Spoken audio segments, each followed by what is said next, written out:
Readings from A Course in Miracles. Workbook for Students, Lesson 131. No one can fail who seeks to reach the truth. Failure is all about you, while you seek for goals that cannot be achieved. You look for permanence in the impermanent, for love where there is none, for safety in the midst of danger, and immortality within the darkness of the dream of death. Who could succeed where contradiction is the setting of his searching, and the place to which he comes to find stability? Goals that are meaningless are not attained. There is no way to reach them, for the means by which you strive for them are meaningless as they are. Who can use such senseless means and hope through them to gain in anything? Where can they lead, and what could they achieve that offers any hope of being real? Pursuit of the imagined leads to death because it is the search for nothingness, and while you seek for life, you ask for death. You look for safety and security, while in your heart you pray for danger and protection for the little dream you have made. Yet searching is inevitable here. For this you came, and you will surely do the thing you came for. But the world cannot dictate the goal for which you search, unless you give it power to do so.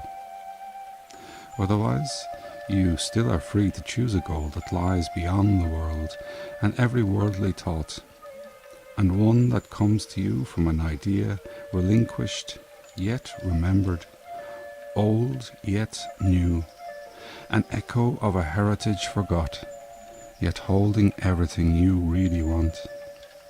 Be glad that search you must. Be glad as well to learn you search for heaven, and must find the goal you really want.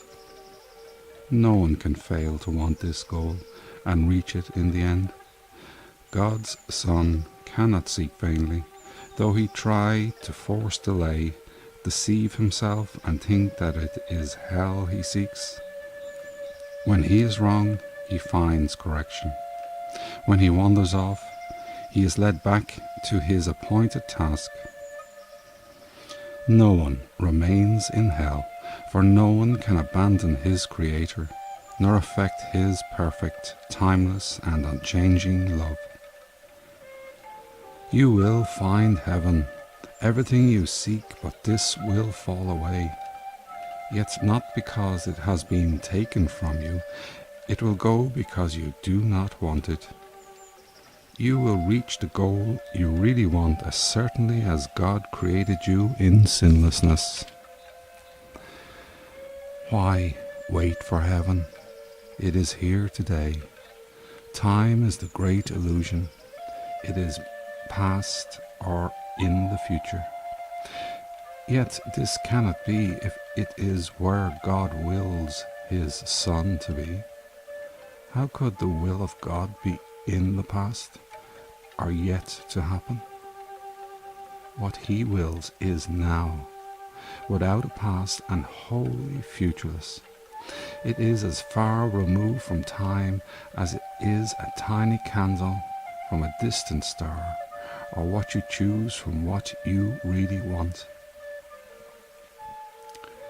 Heaven remains your one alternative to this strange world you made and all its ways, its shifting patterns and uncertain goals, its painful pleasures and its tragic joys. God made no contradictions. What denies its own existence and attacks itself is not of him. He did not make two minds, with heaven as the glad effect of one, and earth the other sorry outcome, which is heaven's opposite in every way. God does not suffer conflict, nor is his creation split in two. How could it be? His Son could be in hell when God himself established him in heaven. Could he lose what the eternal will has given him to be his home forever? Let us not try longer to impose an alien will upon God's single purpose. He is here because He wills to be, and what He wills is present now, beyond the reach of time. Today we will not choose a paradox in place of truth. How could the Son of God make time to take away the will of God? He thus denies Himself and contradicts what has no opposite. He thinks He made a hell opposing heaven and believes that He abides in what does not exist, while heaven is the place He cannot find. Leave foolish thoughts like these behind today and turn your mind to true ideas instead.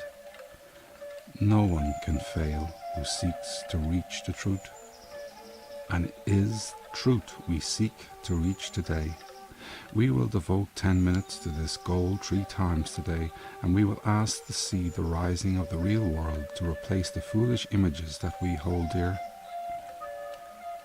With true ideas arising in the place of thoughts that have no meaning, no effect, and neither source nor substance in the truth.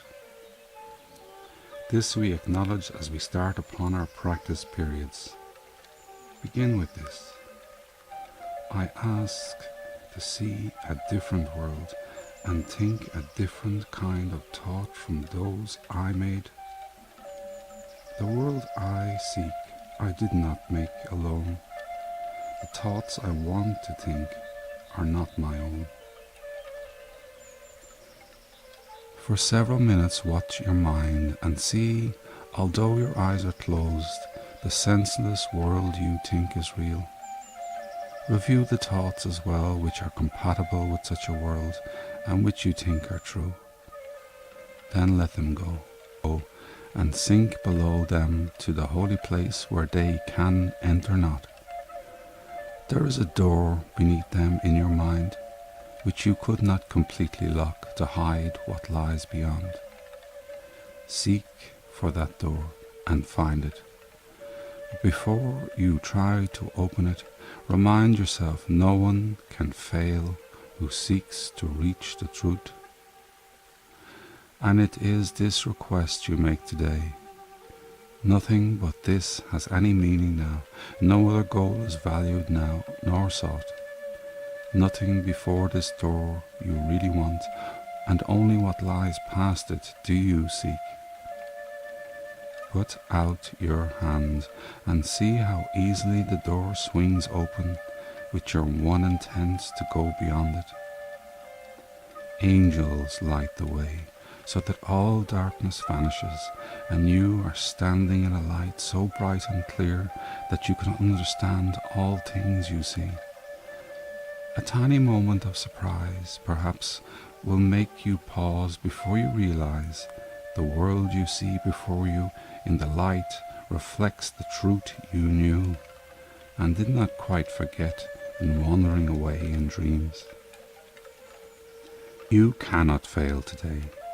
There walks with you the Spirit heaven sent you, that you might approach this door someday and through His aid slip effortlessly past it to the light.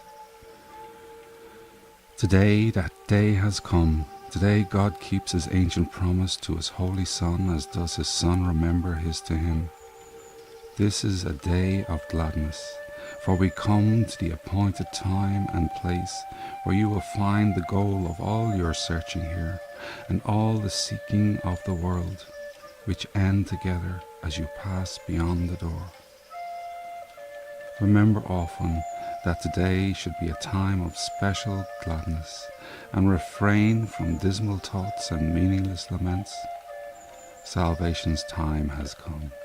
Today is set by heaven itself to be a time of grace for you and for the world. If you forget this happy fact, remind yourself with this. Today I seek and find all that I want. My single purpose offers it to me. No one can fail who seeks to reach the truth.